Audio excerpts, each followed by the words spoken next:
Oh, right there. This gets it. Got it. Okay, so I think we're recording. Okay, so good after evening. Yeah. Looks like Jean's gone too. Unless I see double screen. My name is Chris. There's Jean. Chris Fielding. I'm a quasi section leader from section 14. It's good to be here tonight to present to you about family communication plans and how important they are in the whole realm of emergency preparedness. And I'm again in section 14. A little introduction for myself. I am a Bluffdale resident for about 10 years now. And again, I live in section 14 in Lower Prairie Farms. My family, as you can see there, we're a large family. I've got 5 kids, Jacob, Haley, Hannah, Eli, and Joshua, and my lovely wife, Carrie. I'm employed by the state of Utah at what's called, for the Department of Public Safety, which is called, the division's called Post, which is the police academy, and I'm their media dude for the police academy. So I help train law enforcement among other duties. And I'm also a amateur radio operator known as a ham. I've been that since 2014, and my call sign is KG7 IVS. So let's get right into it. So what exactly will be covered tonight is why we have or should have a family communication and reunification plan, and why that's important. So one of the first items when we start to get our family prepared for an emergency is to establish that family emergency communication plan or a family reunification plan. This sometimes gets overlooked in the excitement to start purchasing items for our 72-hour, or also, what we typically do now is 120-hour emergency kit. As with all of our emergency preparedness preparations, we need to keep in mind that we prepare not just for regional emergencies, but also for the small personal emergencies, those around us at home in our community. We have threefold goals for that for that family communication plan. First is to gain information and intelligence on the emergency and the location of our family members. That's very important. Second is to establish a communication with our family members. And 3, after we communicate, we want to get together to reunify with our family members. In the event of that emergency, we will want to have a general understanding of where our family is. Here are some items to consider to accomplish this goal, this task before the emergency. We want to do this beforehand. These are some 3 good ideas that I found. Number 1, keep the shared family calendar and shared work calendars current with activities. Our family, on our cell phones, we have a Google Calendar where we share the calendar among all of our family members, so everyone can go in and see where anyone is generally at any time during the day. If we're at doctor's appointment, school, work, church activities, we generally have an idea where our family members are at any given time. That first step in reunification is having an accurate picture of knowing where everybody is, of at least our last known location. That kind of narrows things down. If we have no idea where our teenagers are, or our wife or our spouse, and even younger children, it makes it a lot harder to reunify. And then we can gather information on the extent when that emergency happens, and getting the other related information. What's nice is if even the data networks go down, hopefully your phone has your calendar and your shared calendars cached on the phone.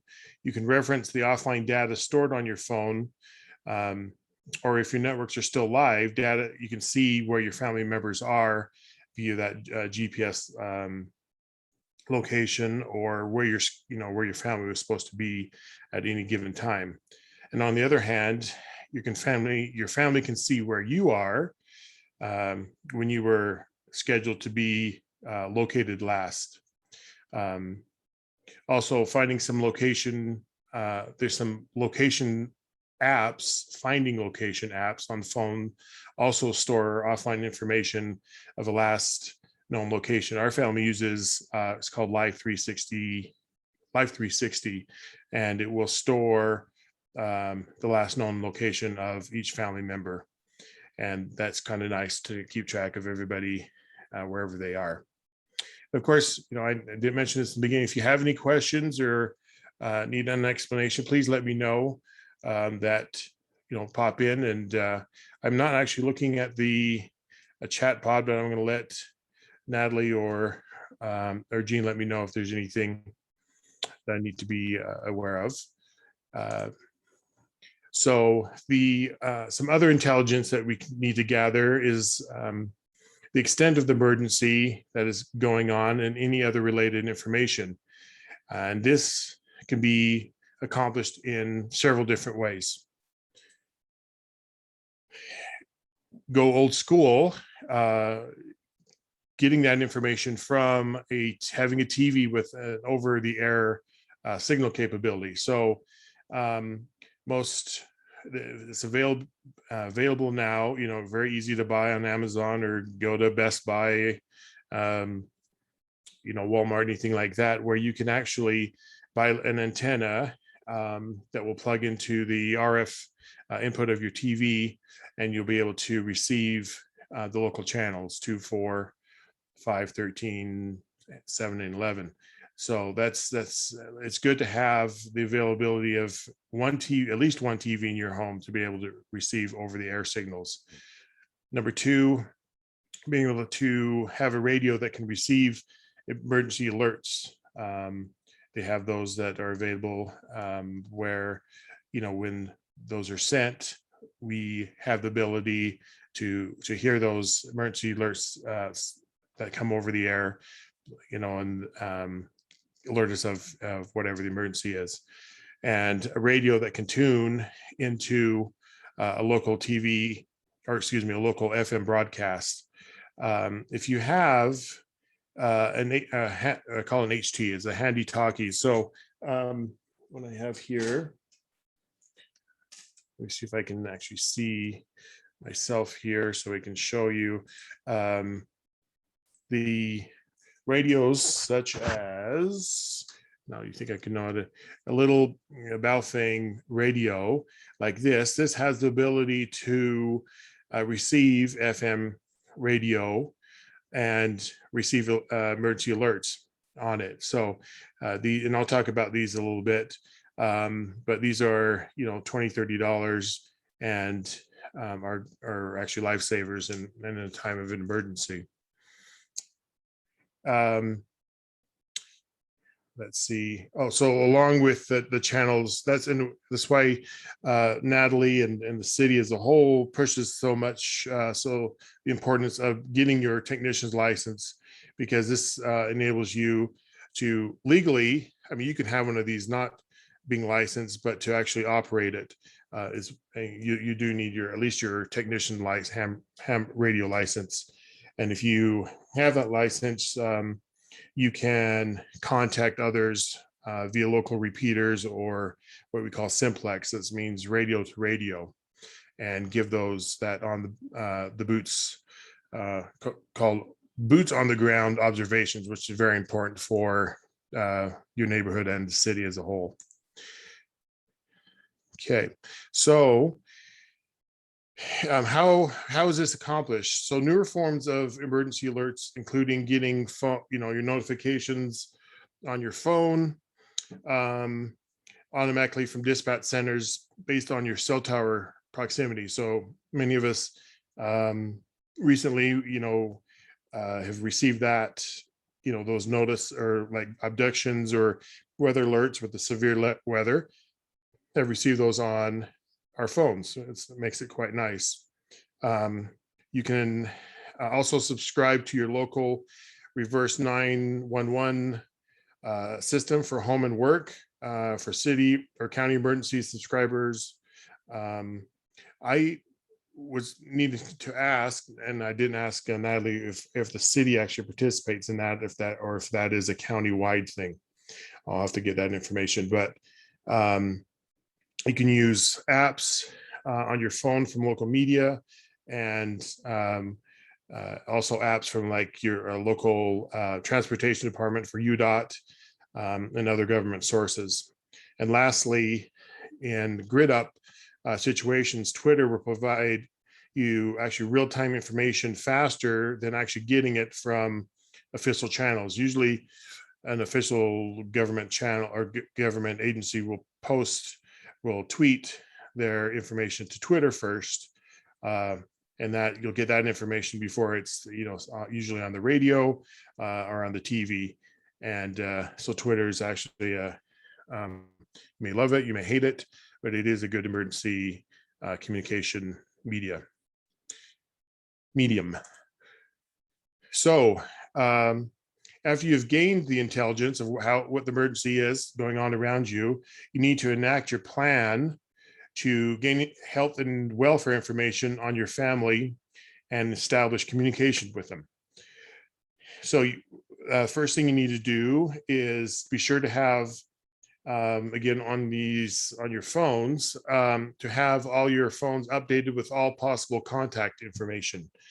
And spotty data coverage, it is not the time to query Google Maps or do web searches for school or work phone numbers or addresses. You want it actually already on your phone and have it available for easy access. And so work on that, getting that updated in your phone. Also have all possible information stored in your phone, including, again, alternate phone numbers, addresses, and other information, not just of where your family may work or go to school, but local hospitals, fire, police stations, etc. And if you know, and as an example, if you know your son is at a friend's house and cannot get there, you'll need an exact address.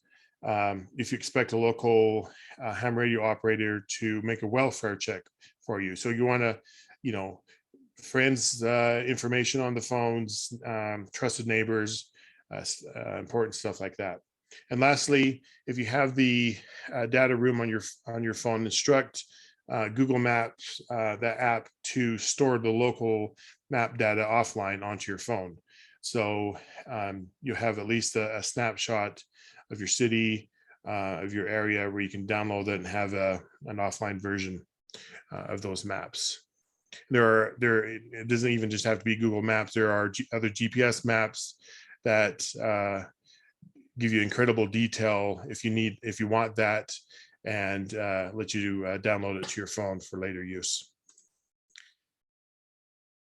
Another good idea is to make a laminated card with critical contact information on one side in case which will, unfortunately happen, where your cell phone loses power and you'll lose the ability to carry the phone. So if it goes dead, you want to have a laminated card with that critical information.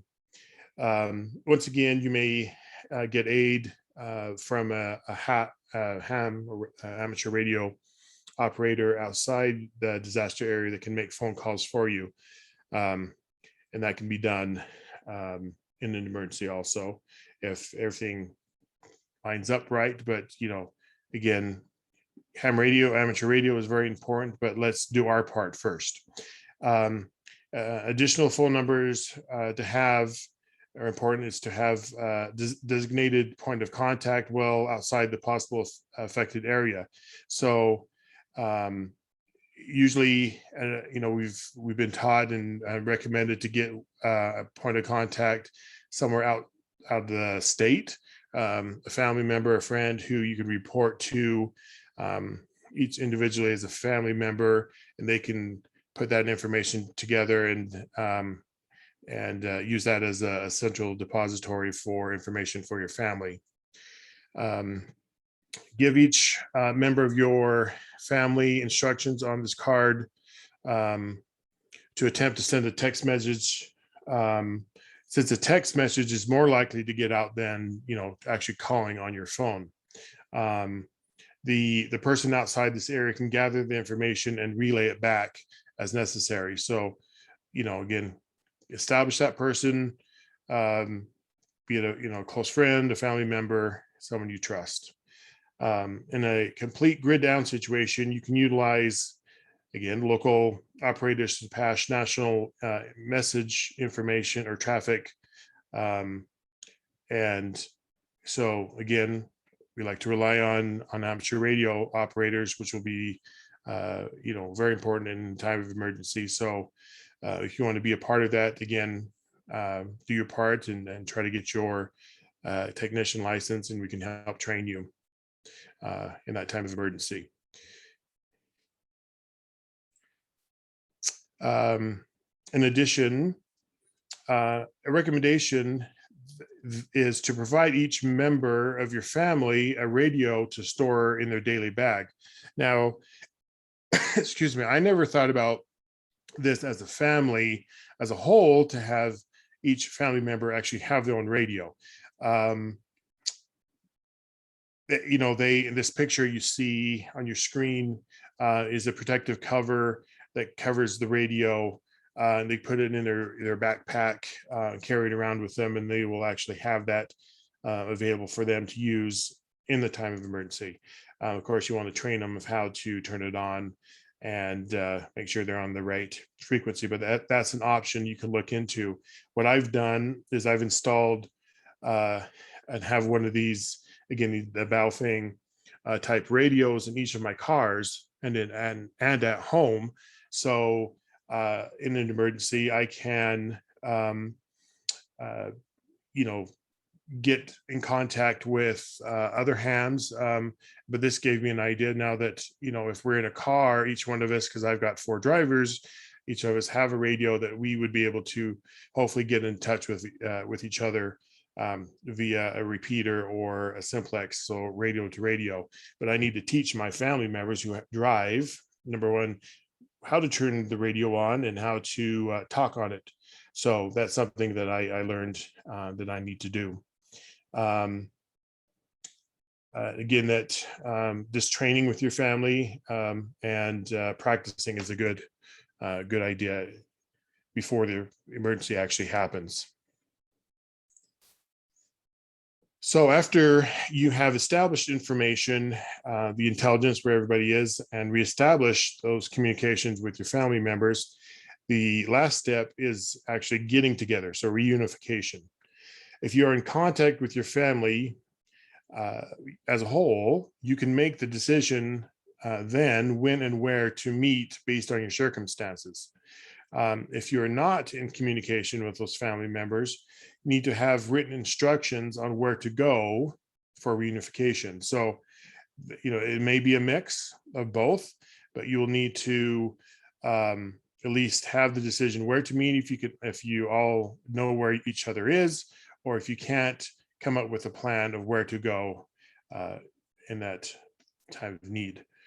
So for children, the instructions should be simply stay in place at the last known location. If we know that where you would be at a certain time, like if you were to be at school, a church, maybe at home after school, and so forth. And they would hopefully know that we are making, the parents, other siblings are making an attempt to come and meet you, or at least send someone to get the child.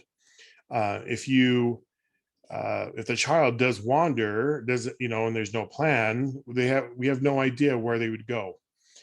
So it's the best policy to play it safe and stay put, and that's what they should do if it's safe, of course. A good idea is point number 2 is to establish a safe word in advance, so they know the person who, if we send someone to them, that they're legit, that and it's being sent from their mom and dad, and so that's something good to do, regardless of the age of the child. Set up a safe word and make sure they know that and review that often. Also, for adults, it is safe, if it is safe to travel, move to the closest predetermined safe house location.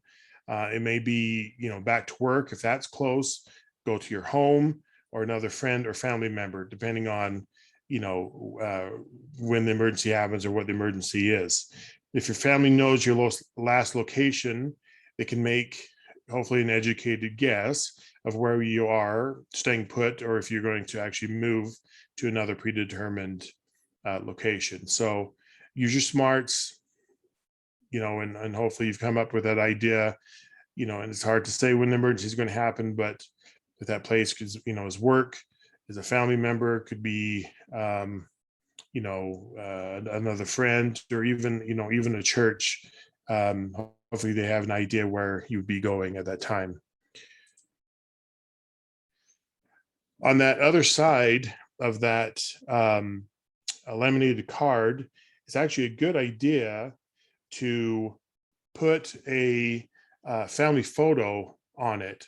And this photo, and I didn't think about this, but until I was doing this little research, that you may need that photo to prove a relationship at a reunification center, or if a query of where anyone is in a search situation. So that that photo will, of course, hopefully proves that you're as a family, and if they need to have a picture of that individual they're searching for, at least they see that on that laminated card. So of course, I would probably update that if you have young kids every couple of years, maybe every year if they're growing up pretty quick. But it's a good idea to have that family photo on the other side of the laminated card.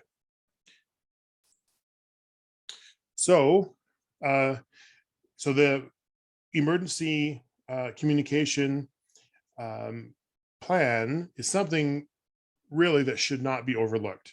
In addition, and it's a good addition to your regular to the physical items that you're gathering for your 120-hour kit.